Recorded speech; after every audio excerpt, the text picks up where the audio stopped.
Tonight on Denver 7 News at 6. Nothing now. Just the foundation. Weld County cleans up. Stuff like that doesn't happen here. A tree comes unlodged in Littleton. I turned to look and saw the tree falling and I ran. Construction chokes the life out of a local business. Taste it. You can taste the cement. Denver tries to prevent a crisis. The law is changing so quickly, the policies are changing so quickly. And lawmakers decide what can go and what they can't do without as the legislative session comes to an end. I think this is one of the most historic sessions I have been a part of.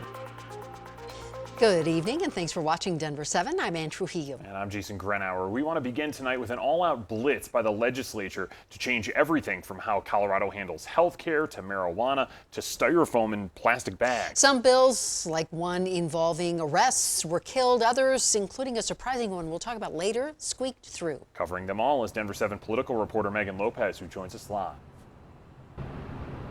Yeah, guys, dozens of bills were debated in these final few hours today. Dozens passed, a few failed. The legislature, it looked like they were going to wrap up really early today. The Senate, however, kind of had a little bit of a slowdown with one of the bills when it dealt with voter transparency on ballot measures. So the majority and the minority went into the Senate president's office, hashed it out, came out with some amendments, got those passed.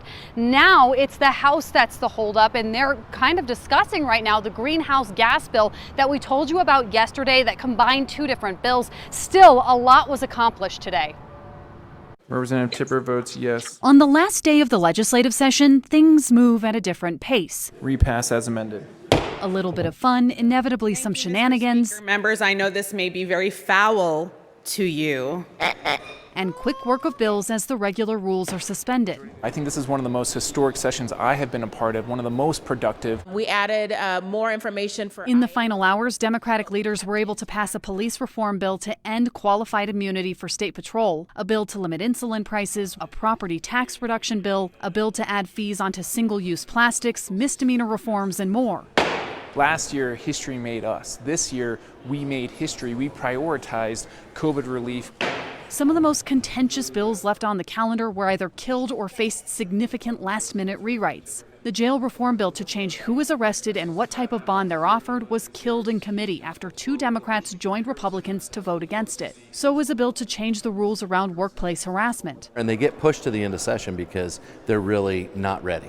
Meanwhile, the major reforms to the Sex Offender Management Board were completely scrapped, and a bill to simply keep the board around for another 2 years passed. When you look at what didn't compared to what did, I think what's amazing is the long list of accomplishments. For Democrats, this session was productive. We said we were going to do all those things, and now on the last day of session, I am very proud to say that we are going to do all of those things and more. Please close machine. Republicans saw the session in a very different light. I think what we'll end up with is a lot of tough times. A lot of tough times for families in Colorado. We've got new fees and charges. But both found a way to work together on bipartisan bills, too, for federal and state stimulus money to help Colorado recover. And both are happy the session is finally over. It's like the longest session ever. So back to that greenhouse gas and environmental justice bill that's still being debated as we speak right in the House. There were some changes that happened yesterday that we told you about, some amendments in order to combine those two bills. It made its way over to the House today, and now what we're hearing from Republicans is that they simply have not had enough time to be able to review that bill, and that it's too impactful to simply vote on without having the chance to read it. They tried to get it moved back into committees. They tried to say that they want to look over the fiscal note of it, saying that it's significantly larger than what they had originally agreed to, but so far all of their different attempts at amendments and delaying this bill have failed. Ann? Tick tock, tick tock. All right, Megan, thank you. And that surprising bill that we mentioned earlier involves the use of ketamine by law enforcement. A modified version of the original incredibly restrictive bill somehow survived several changes and advanced out of the legislature today. Now, ketamine was used to subdue Elijah McClain, who later died. McClain was given the maximum dose after paramedics misjudged his weight. This bill requires people to be weighed before ketamine is used. If that isn't possible, several steps must be taken to ensure an appropriate amount is being administered. A much maligned attempt at creating a state-run healthcare system in Colorado is also headed to the governor's desk, just without the state-run healthcare system. Instead, insurers will be required to offer a plan developed by the state. Concerns about loopholes and costs being offloaded abound, but the bill earned just enough support to pass. All right, last one. Restaurants will no longer be allowed to use styrofoam containers for takeout as of 2024. As of 2023, most grocery stores will begin charging 10 cents for plastic bags. A large tree left the ground and found 3 cars today in Littleton's Stern Park. Arlene Hone was walking away from her SUV when she heard something give way. I heard a sound. It wasn't a snap or a loud sound. It was crunchy, kind of. And I turned to look and saw the tree falling, and I ran. I got to the edge of the patio here, and I felt branches, so then I ran under here. Luckily, no one was hurt. Those cars, however, yeah, they're going to need some work. Definitely. That tornado that caused so much damage around Platteville has been confirmed as an EF1, and that means wind speeds were clocked at a maximum of 99 miles per hour. Well, the county's Office of Emergency Management tells us 2 homes were destroyed, 3 others were damaged. 2 businesses, a feedlot, and a dairy also took a beating.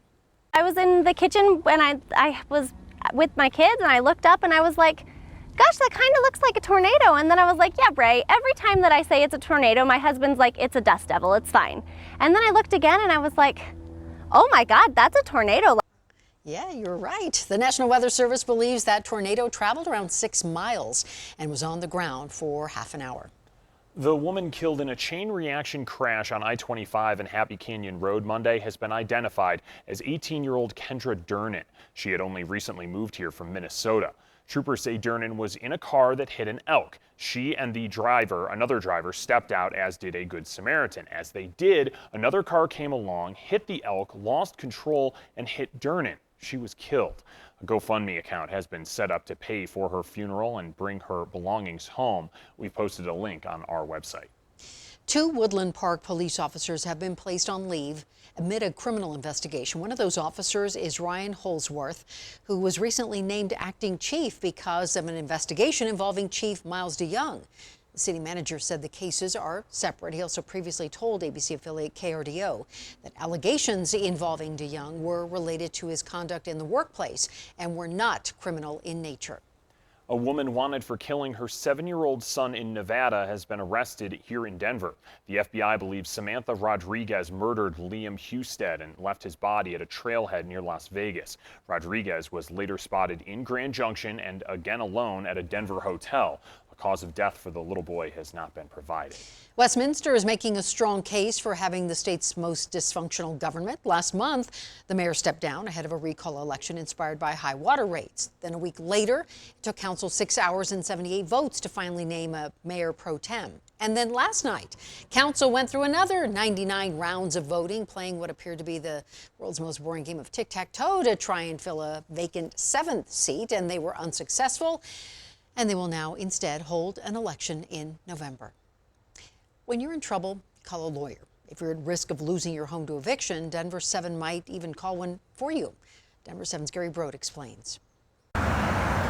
Across the country, millions could soon be getting kicked out of their homes as the federal and state COVID eviction moratoriums are set to end at the end of June. In Denver, more help is on the way for those who could be finding themselves without a place to live. Why is it so important that we're doing this right now? It's because people don't understand. The law is changing so quickly. The policies are changing so quickly. Denver City Council passed a resolution on Monday that would give those being evicted free access to a lawyer. Councilwoman Amanda Sawyer co-sponsored the measure as she saw an alarming trend. The average is 8,800 evictions a year in the city of Denver, but the trend has gone up significantly. So the numbers in 2015 were much less than the numbers in 2019. To be eligible for free legal advice, a one-person household must make less than $55,000 per year. For 2 people, just under $63,000. The purpose of it is really to negotiate better outcomes for our residents. So we want not necessarily for people to stay in their homes, particularly if they're not paying their rent,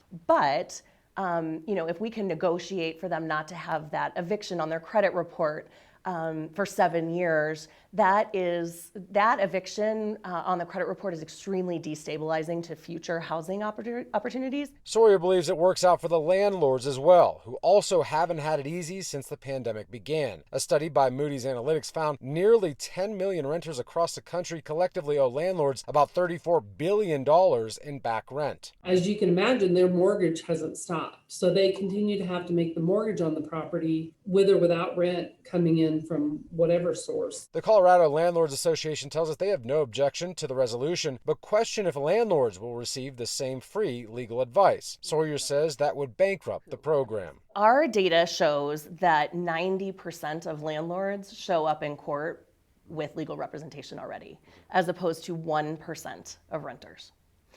So that disparity is extreme. COVID-related evictions could add to the court backlogs across Colorado. The hope here is that by providing legal help, most of those cases will never make it to court. In Denver, I'm Gary Brode, Denver7. A hotline is now up and running for anyone having trouble with the vaccine lottery. The number to call, 1-877-268-2926. You can also call your provider and double check that your information is listed correctly. That's where you got your vaccination. The next $1 million announcement is Friday. The Wall Street Journal reports millions of Johnson & Johnson vaccines are about to expire. The Journal says shipments of the J&J vaccine began to pile up following reports of blood clotting in women. The State Health Department tells us it has 36,000 doses of J&J on hand and is working with clinics and providers to minimize waste. It sticks to your skin, it gets in your hair. Coming up, construction brings a sight of dust to the dishes at a Denver restaurant. Your chest hurts, your lungs feel heavy. Plus, Nikola Jokic becomes the first Nugget ever That's a three from Jokic, named MVP.